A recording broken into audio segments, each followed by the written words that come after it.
किल्ले रायगडावर 351वा शिवराज्याभिषेक सोहळा जल्लोषात साजरा। हिंदवी स्वराज्याचे संस्थापक छत्रपती शिवाजी महाराजांचा 351वा शिवराज्याभिषेक सोहळा दुर्गराज किल्ले रायगडावर स्वागत उत्सुक शिवभक्त आमदार भरतशेठ गोगावले यांच्या नेतृत्वाखाली मोठ्या उत्साहात पार पडला। यावेळी लाडके मुख्यमंत्री माननीय एकनाथजी शिंदे यांनी शिवछत्रपतींच्या मूर्तीला विनम्रपणे अभिवादन करून उपस्थित तमाम शिवभक्तांना संबोधित केले। या प्रसंगी कर्तव्यदक्ष मुख्यमंत्री एकनाथजी शिंदे यांनी रायगड येथील उंबरखिंडी येथे हातात धनुष्यबाण असलेला पुतळा उभारण्याची घोषणा केली। तसेच राज्यातील विविध गडकिल्ल्यांच्या संवर्धनासाठी राज्य सरकार कटिबद्ध असल्याचेही नमूद केले। यावेळी माननीय मुख्यमंत्र्यांसोबतच राज्याचे उपमुख्यमंत्री श्री अजितदादा पवार, राज्याचे सांस्कृतिक कार्यमंत्री श्री सुधीर मुनगंटीवार तसेच इतर सहकारी उपस्थित होते। महामुंबईसह सीताराम कळंबे, रायगड।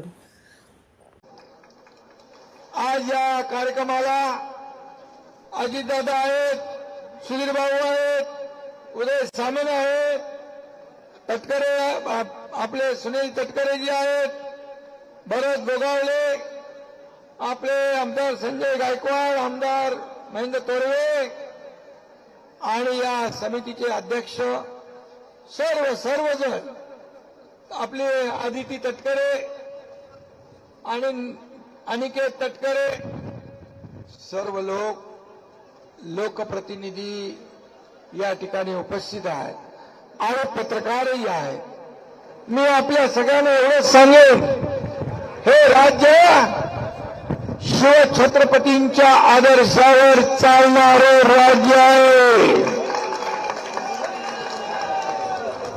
आणि महाराष्ट्राच्या घराघरामध्ये मनामध्ये शिवछत्रपती आहेत आणि त्याचबरोबर हा महाराष्ट्र देखील आज पुढे जातोय, तो छत्रपतींच्या आशीर्वादाने जातोय।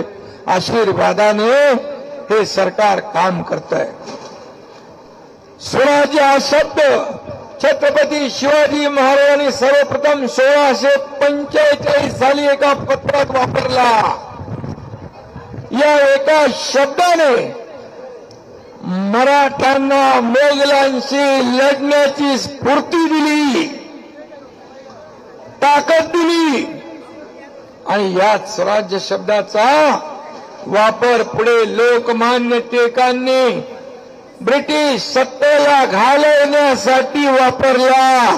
तो स्वराज्य हा शब्द छत्रपती शिवाजी महाराजांच्या काळात निर्माण झाला आणि म्हणून महाराजांचा राज्याभिषेक देखील या स्वराज्याच्या संकल्पनेतूनच झालेला आहे। असा राजा होणे नाही, असा राजा जो रयतेचं राज्य निर्माण करणारा राजा, रयतेच्या भाजीच्या देठालाही हात लागता कामा नये असा राजा या महाराष्ट्राचा आराध्य दैवत म्हणून आपण त्याचं पूजन करतो।